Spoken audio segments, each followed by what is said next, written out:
I'd rather die than hurt you like she did.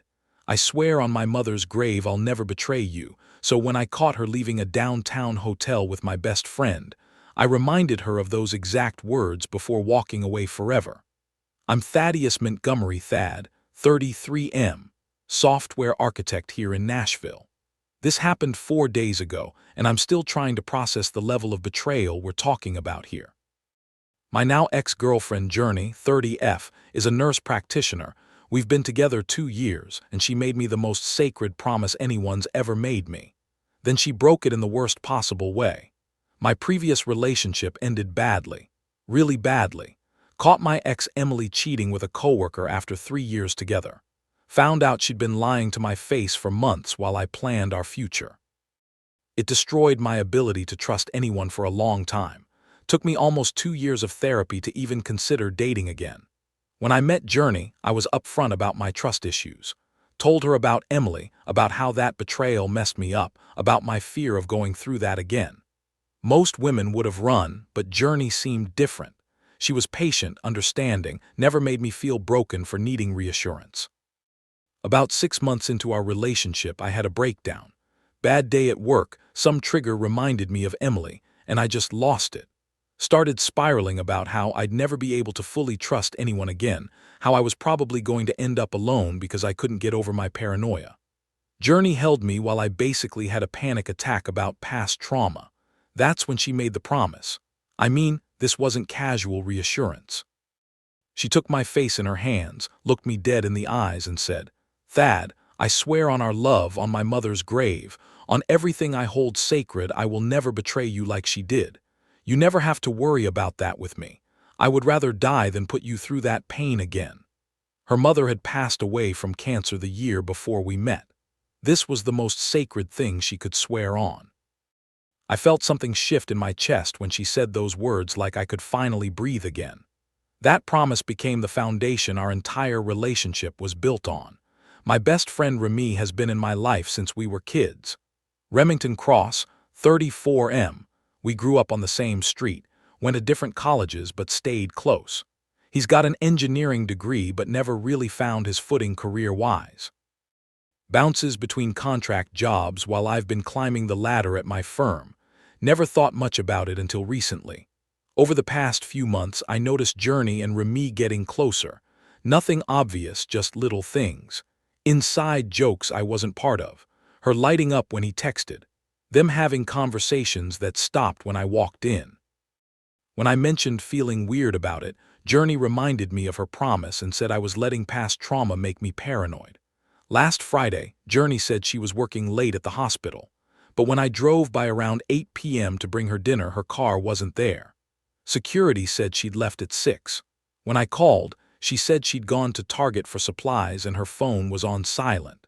Seemed off, but I tried to ignore the voice in my head. Tuesday, she said she was having girls' night with her sister Sage. Posted Instagram stories of them at dinner around 7. But at 9:30, I saw Remy post a location tag from downtown, same area as her restaurant. Coincidence? Maybe, but something felt wrong. Yesterday, she said she was covering an overnight shift. I was working late anyway, so no big deal.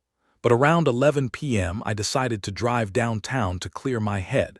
That's when I saw them. Coming out of the Hampton Inn on Broadway, together, her fixing her hair, him adjusting his shirt, both looking around nervously before walking to the parking garage. I sat in my car in complete shock. This was happening. The exact thing she swore on her mother's grave she'd never do, with my best friend. I followed them to the garage and parked where they'd see me. When Journey spotted my car, the look on her face told me everything. Pure panic, then guilt, then immediately anger. She marched over and the first words out of her mouth were, "What the hell are you doing here? Are you following me?" Not "I can explain." Not "this isn't what it looks like." Her immediate reaction was to attack me for discovering them. I looked at her and said, "I swear on our love, on my mother's grave, on everything I hold sacred, I will never betray you." Then I said, "Remember those words." "Because I do, every single one." Her face went white. Remy just stood there looking like he wanted to disappear. I got out of my car, walked over to them and said, "You made me the most sacred promise you could make. You swore on your dead mother's grave, and this is how much that meant to you." Then I handed her my key to her apartment and walked away. Been staying at my brother Phoenix's place since then. My phone's been blowing up Journey, Remy, mutual friends, everyone wanting to explain or get me to calm down and talk. But what's to explain? I caught them leaving a hotel together after she lied about where she was. The worst part isn't even the cheating. It's that she used the most sacred thing in her life to promise me something, then broke that exact promise. She weaponized her own mother's memory against my trauma. That's a level of betrayal I didn't know existed. Phoenix was actually there the night she made that promise. He said watching it happen was like witnessing wedding vows. Now he's ready to drive over and confront both of them, but I told him not to. What's the point? I keep replaying that promise in my head. I swear on our love, on my mother's grave, on everything I hold sacred.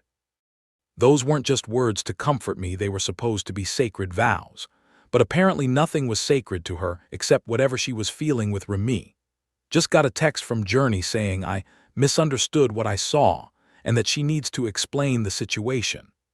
But honestly, what explanation could possibly justify why she was leaving a hotel with my best friend after lying about where she was? And why hasn't Remy said a single word to me directly? Update 1 Phoenix, my brother, is absolutely livid. He keeps saying, I was there when she made that promise, Thad. I watched her swear on their mother's grave. This isn't just cheating, this is desecrating something sacred. He's been my rock through this, letting me crash at his place and basically ready to go to war for me. His exact words, some promises are so sacred that breaking them reveals who someone really is at their core. Journey's sister Sage called me yesterday, crying. She said she's ashamed and horrified by what Journey did. Apparently Sage was the one who suggested Journey make that promise to help with my trust issues, and now she feels responsible for creating the weapon Journey used against me.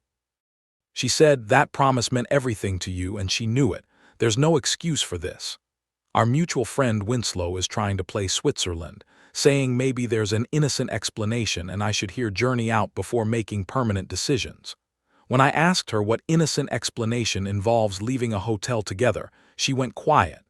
My coworker Lennox put it bluntly, Dude, you caught them at a hotel. She lied about where she was. Her first reaction was to attack you for finding out instead of explaining her innocence. Face reality. Sometimes you need someone to just state the obvious.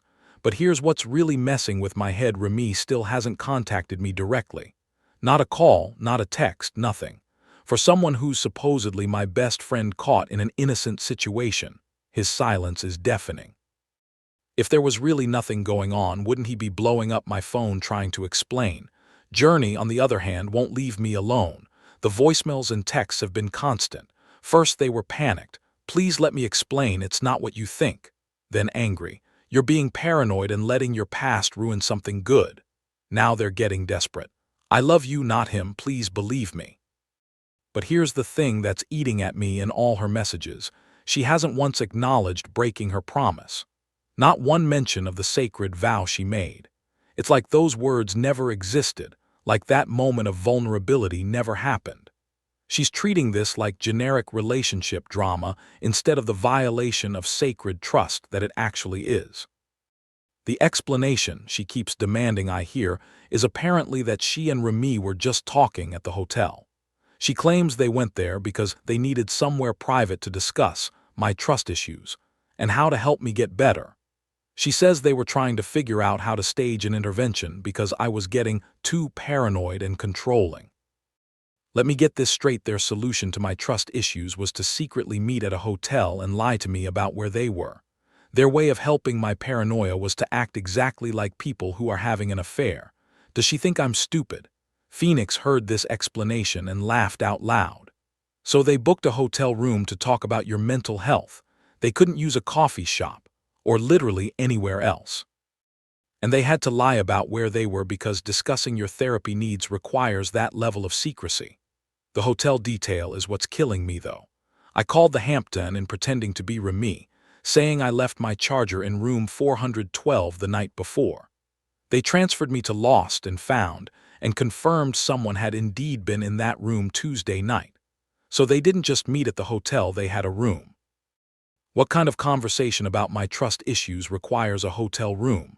Yesterday, I finally broke down and asked Sage point blank. Did Journey ever mention having concerns about my mental health that required secret meetings with Remy? Sage said Journey never mentioned anything like that, and that the story sounded like desperate bullshit to cover up getting caught. But what's really haunting me is something Phoenix said. The promise wasn't just about not cheating, Thad. It was about not betraying you like Emily did. And Emily didn't just cheat, she lied to your face for months while you trusted her completely. Journey's doing the exact same thing. He's right. The betrayal isn't just physical, it's the lying, the manipulation, the using my vulnerability against me. Journey didn't just break her promise about not cheating. She broke it by betraying me exactly like Emily did, with lies and gaslighting and making me question my own sanity. I keep thinking about that moment she made the promise. How sincere she seemed. How safe I felt afterward. How stupid I feel now for believing someone could actually keep a sacred vow. The worst part, I'm starting to understand that I've been living in a fantasy. A relationship built on a promise that apparently meant nothing to the person who made it. How long has this been going on? How many other lies have I been living with? Just realize something. If this was really just innocent conversation about my mental health, why did Remy look so guilty when he saw me? Why did he immediately start adjusting his clothes? And why hasn't he reached out to explain if it was so innocent? Journey's been texting nonstop today saying she has proof that will clear everything up and that I need to meet with her and Remy together so they can explain. Part of me is curious what this proof could be, but honestly, what proof could justify breaking a sacred promise? Update 2: Wi-Fi was down all weekend. Finally got it sorted. You guys are not going to believe what I found out. I almost didn't meet with Journey and Remy. Phoenix said it was a trap, that they were going to tag team me with more lies. But something about Journey's desperation to show me this proof got to me. I figured if nothing else, I'd get to hear what elaborate story they'd cooked up together. We met at a coffee shop downtown, neutral territory. The second I walked in and saw them sitting together, I knew. There was an intimacy between them that hadn't been there before, or maybe I'd just been blind to it. The way they looked at each other, the way she touched his arm for comfort. This wasn't two friends caught in an awkward situation. This was a couple. Journey started with the same hotel room explanation. They were there to discuss my concerning behavior and needed privacy because they were worried about my mental health. She said they'd been meeting secretly for weeks to figure out how to help me deal with my trust issues. Then she pulled out her phone and showed me text screenshots that she claimed were proof of their innocent intentions. Messages between her and Remy about me being paranoid and difficult to deal with. Plans to stage some kind of intervention. Discussions about my therapy and whether I was making progress. But here's the thing, I work in software. I know how easy it is to fake screenshots. More importantly, I know when people are performing for my benefit. Every word felt rehearsed, like they'd practiced this presentation. That's when Remy finally spoke up, and what he said changed everything. Look, man, I know this looks bad, but we really care about you. We've been worried that your past trauma is affecting your judgment. Journey loves you, but she needs support dealing with your, he paused, looking for the right word. Issues. The way he said issues. The condescension in his voice, like I was some broken thing they had to manage. That's when it hit me, they weren't just having an affair. They'd been talking about me like I was a problem to be solved. My trauma, my recovery, my vulnerability had become entertainment for them. I asked Journey directly, "Do you remember the promise you made me about my mother's grave?" Her face went blank. Then she said, "That was just, I was trying to comfort you. People say things when someone's having a breakdown, just trying to comfort me. A sacred vow was just comforting words." I stood up to leave, but Remy grabbed my arm. "Dude, don't walk away again, we're trying to help you here." That's when I lost it. Not yelling, just cold clarity. I looked at both of them and said, "You want to help me, here's how you can help. Never contact me again. Don't call, don't text, don't show up at my work or my apartment. You've made it clear that my trauma is something you discuss in secret meetings at hotels. You've made it clear that sacred promises are just comforting words." Message received. But that's not even the worst part. After I left that coffee shop, I couldn't stop thinking about something. If they'd been meeting for weeks to discuss my mental health, there had to be more evidence than a few convenient text screenshots. So I did something I'm not proud of. I asked Winslow to check with some mutual friends about whether they'd noticed Journey and Remy spending time together recently. Just casual questions, nothing stalker-ish. What came back destroyed me. Turns out they've been seen together multiple times over the past 3 months. Not just secret meetings, dinner dates, movies, shopping together while I was at work. Our friend Mason saw them at a restaurant back in February, holding hands across the table. Another friend spotted them at a movie theater, sharing popcorn and whispering like teenagers. But the real kicker. Mason said when he asked Remy about it later, Remy laughed and said they were just hanging out, but that I was too paranoid and possessive to understand friendship. He actually used my trauma as a joke to explain why they had to be secretive about their relationship. Then Winslow found something else. She was scrolling through Journey's Instagram from a few months back and noticed comments from Remy on her photos that seemed flirty. Things like gorgeous as always and lucky guy who gets to see that smile. When Winslow asked Journey about it casually, Journey said Remy was just being supportive because I was going through a rough patch with my trust issues. They'd been using my trauma as cover for their affair. Every secret meeting, every lie, every moment of intimacy was justified in their minds because I was too damaged to handle the truth. I sat in my car after learning all this and finally understood what had really happened. This wasn't a moment of weakness or a mistake. This was a calculated, months-long betrayal where they used my vulnerability against me. The sacred promise Journey made wasn't just broken, it was never real in the first place. The promise was part of the lie. She swore on her mother's grave to never betray me while already planning her betrayal. She weaponized my trauma, turned my healing against me, and made me complicit in my own deception. Phoenix was right when he said some promises reveal who someone really is. Journey's promise revealed that she's someone who can look a broken person in the eyes and swear on the most sacred thing she knows while already planning to destroy them. And Remy. My best friend since childhood turned my recovery into entertainment and my girlfriend into his prize. Every time I talked to him about making progress in therapy, he was probably running back to Journey to share the latest update on how crazy I was being. I called my therapist this morning, told her everything. She said something that's been running through my head all day. Some people are attracted to broken things not to help heal them but to break them further. Just blocked both of them on everything. Phone, social media, email, all of it. Phoenix said I should have done it weeks ago, but I needed to understand what I was really dealing with first. Got a call from Sage. She found text messages on Journey's iPad that she left at their parents' house. Messages between Journey and Remy from months ago laughing about my paranoia and making jokes about the promise. Sage is bringing them to me tomorrow. Not sure I want to see them, but I think I need to know how deep this goes. Final update first. Those text messages Sage found were worse than I imagined. Months of conversations between Journey and Remy mocking my trust issues, laughing about how easy it was to manipulate me, and planning their secret meetups. The worst one was from right after Journey made that sacred promise. She texted Remy saying, told him exactly what he needed to hear. He totally bought it with crying, laughing emojis. They'd been together since January. The promise was made in February. She swore on her mother's grave while already cheating with my best friend.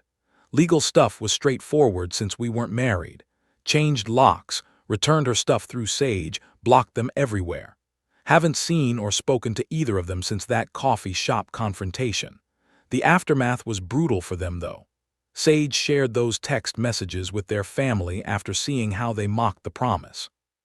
Journey's parents were horrified her mother's memory being used to manipulate someone's trauma was unforgivable to them. They basically disowned her over it. Remy's family found out through Phoenix when they asked why he wasn't coming around anymore. His mom actually called to apologize to me. Said she was ashamed that her son could betray a childhood friendship like that, and that they'd raised him better. She cut contact with him entirely. Our friend group imploded. Most people sided with me once they understood the sacred promise aspect and saw the mocking text messages. The few who tried to stay neutral got frozen out by everyone else. Journey and Remy found themselves completely isolated within about 2 months. Their relationship crashed and burned by month 3. Turns out when your relationship is built on betrayal and making fun of trauma victims, there's no foundation for actual trust. Remy started questioning whether Journey was being honest with him about anything. Journey couldn't handle that someone was finally treating her the way she'd treated me. Last I heard through mutual friends, Journey's been struggling at work because word got out about the promise-breaking situation. Apparently, nurses talk, and when your colleagues find out you weaponized a dead mother's memory to manipulate someone's trauma, they lose respect for your character. She's looking for a new job in another city. Remy's been bouncing between contract jobs, same as always, but now without the friend network that used to help him find work. Phoenix heard he tried reaching out to some of our old crowd for job references, but nobody wants to vouch for someone who backstabs childhood friends. As for me, I'm doing better than I ever thought possible. Started seeing a new therapist who helped me understand that what happened wasn't about my trauma making me difficult. It was about 2 people who saw my vulnerability as something to exploit.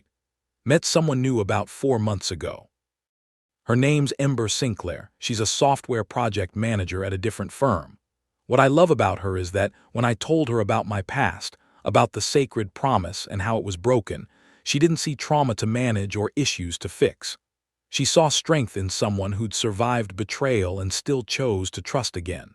Ember's approach to promises is completely different.